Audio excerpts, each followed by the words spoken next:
welcome back to my channel. So, yes, I am wearing the same exact clothes and hair and makeup in the main video and the sponsor of today's video. I recorded them at the same time. Can you blame me? Like, it's efficient. Anyway, I really doubt that this movie needs any introduction. Greta Gerwig's Barbie is, safe to say, the most anticipated movie of the year. That year being 2023, if you are for some reason watching this in 2027. But I saw it with my girlfriend opening night, and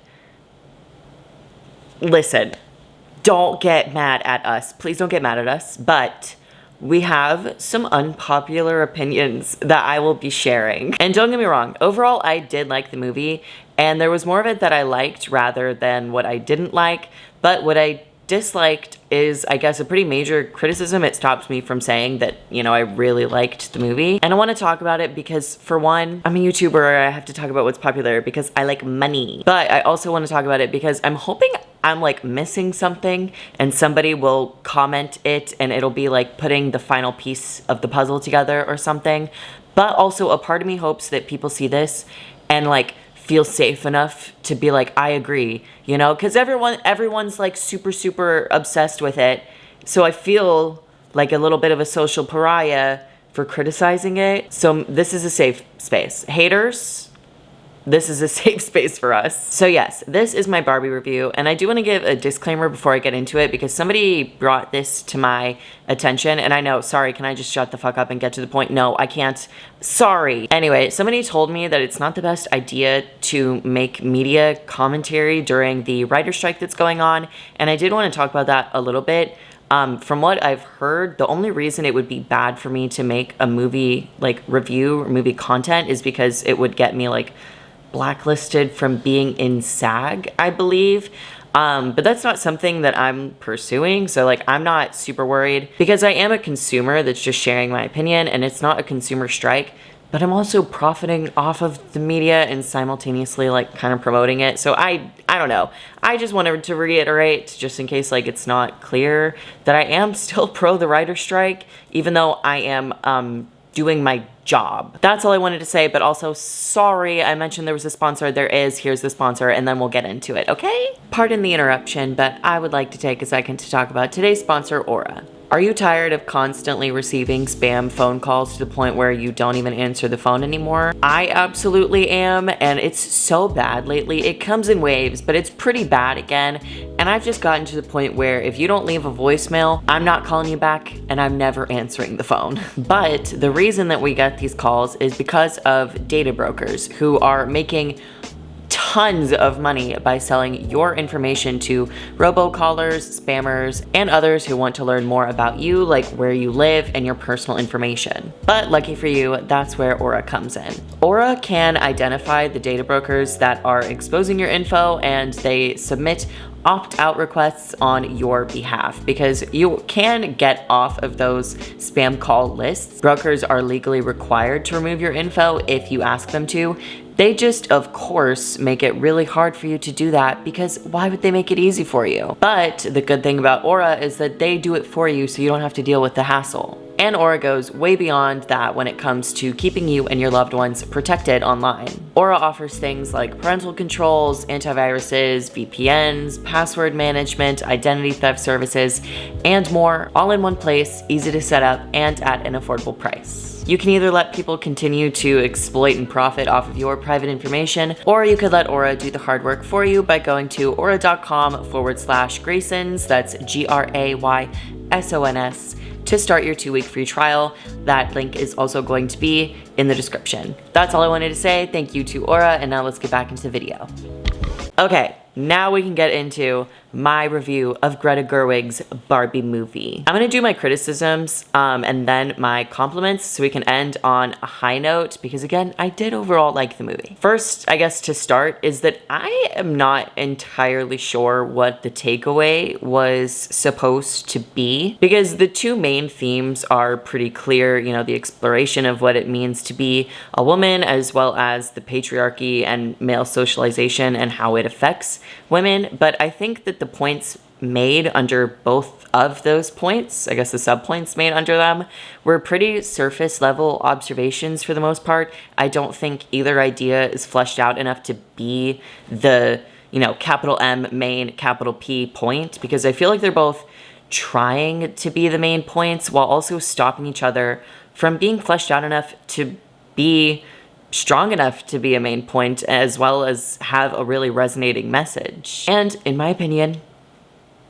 this is all opinion, I think that the Ken side plot overshadows the story of Barbie's self-discovery and the idea of what makes women women and what makes people human, which in my opinion was the better and more interesting story. But I think that as written, neither plot is strong enough to be the single main plot if the other were to disappear. Firstly, I want to talk about the Ken. What is up? I'm growing out my bangs. My bangs are in the awkward phase right now.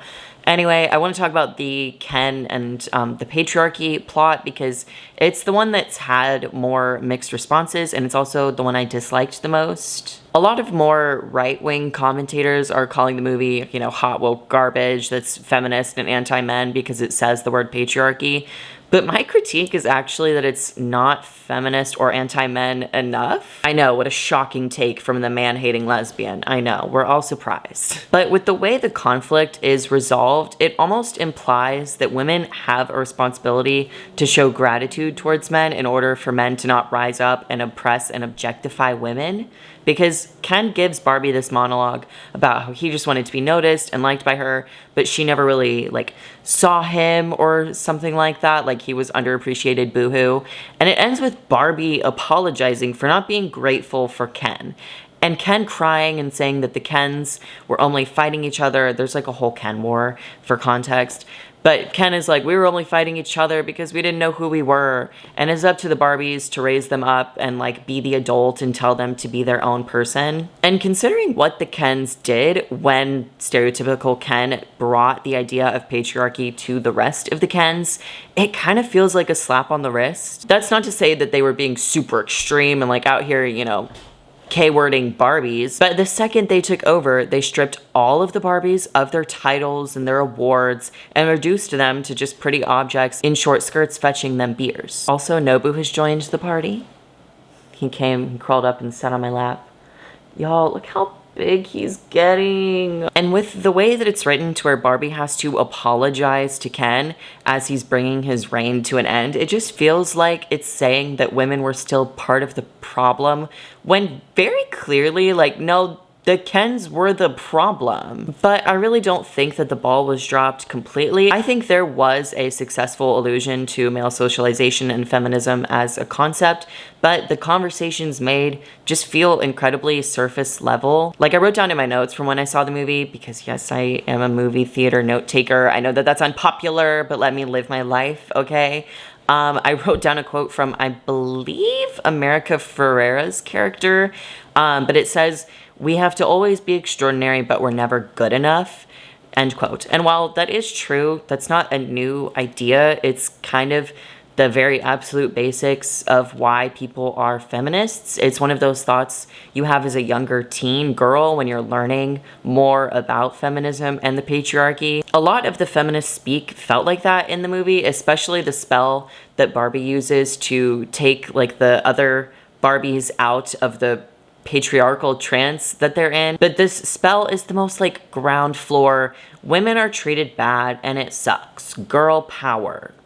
The most basic shit ever. And it's not that those ideas are wrong. They're important stepping stone thoughts to become more radicalized and more of a feminist. But you would imagine the target audience of this movie is people, particularly women, who have already gotten to that step, because it is more adult-oriented in its humor and subject material, but maybe that is just assumption on my part. Plus, there is also the possibility that that was actually a dig at white feminism and how a lot of it can be surface level and centered around the thin white woman, aka Barbie. But to be honest, I don't even think the movie does an amazing enough job at discussing feminism positively to even address the valid criticisms and nuances within feminism. But also, a point brought up in the movie is that women can't do anything without being criticized, which is true, and I'm literally aware of the fact that I am proving that, and yes, I do feel bad about it. I'm a hater in my bones, and negative reviews get more attention. I'm sorry. But anyway, on another note, at the same time, there was also some like stereotyping of women.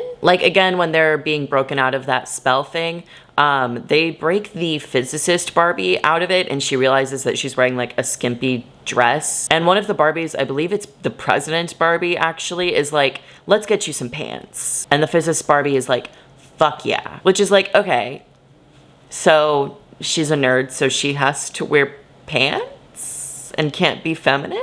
And listen, y'all, I know that that is a nitpick. And contextually, the physicist Barbie clearly didn't want to wear the outfit, but I think that there is a way to word that didn't rely on stereotyping, especially when number one, you're Greta Gerwig and you wrote Lady Bird and Little Women, and number two, you're making a movie about the realities of being a woman. To be fair, I do think my issue might be that I just fundamentally kind of disagree with talking about the patriarchy and women's oppression and societal treatment of women from men in a lighthearted way, especially in our current day. And if that's the case, then like, yeah, that's on me for watching a movie that was very clearly comedic. And I knew that it was gonna have a light tone going into it, but I think with the way it was talked about and knowing Greta Gerwig's previous work, I was expecting more. And while there was more, I was hoping that that more would be more explorative and have a little bit more depth. But again, the impossible to meet standards that women are faced with, I know, I'm sorry. So let's go ahead and flip the coin and go over some things that I did like. Immediately, the most obvious is the production design. It was excellent. I mean, the set and costume design in particular, you could see the love and care and attention and dedication that went into it, and it was wonderful. I liked the representation, obviously. I think representation is fucking awesome. In particular, though, the wheelchair user Barbie was really nice to see because, again, I mentioned I saw it with my girlfriend, and she is sometimes a wheelchair user, and seeing like the wheelchair Barbie in the movie just made her super, super happy, and it was really nice to see. I also liked the twist of the little girl that Barbie needed to go find and help, turning out not to be a little girl, but the mother of a tween girl, because us adult women need emotional support dolls too. I mean, I literally have a Monster High doll tattooed on my leg. I liked the fast pacing, honestly. Whenever I bring up pacing, it's usually to criticize how fast it is, but I think the tone and I guess the like level of level of depth, that's how you say it. I think the level of depth and the tone matched the pace of the movie really well. I loved the humor a lot, actually. I can't remember a joke that didn't land with me. I thought the depression Barbie bit was hilarious, and I, of course, being a comic book person, I really liked the Snyder Cut joke. And finally, I loved the fantasy of Barbie Land, where no men are in any positions of power or really matter at all. Overall, it's a bright, fun watch that tackles real-world ideas in a more lighthearted way at the expense of addressing nuance or the dark realities of living under a patriarchy. But honestly, it's the Barbie movie. Even though I personally didn't like the surface level commentary, I think it's completely fine for the Barbie movie to not go full nihilist and do like a thorough breakdown of why men are the root of all problems. So yeah, those are my thoughts. I didn't love it, but I think it's fine. I liked it, you know? Let me know you guys' thoughts. Again, this is like kind of an uncommon occurrence for me to not have like the popular opinion, I think. So maybe let me know if I'm missing something. I don't know. Again, this is based on only one watch, because for one, I'm on a time crunch. For two, movies are kind of expensive. And for three, I'm depressed, okay? And I have a very short attention span. So anyway, that was this video. Thank you for watching. If you liked the video, like the video. If you like the video, comment on the video. And if you like the video, subscribe to the video maker. Okay, bye.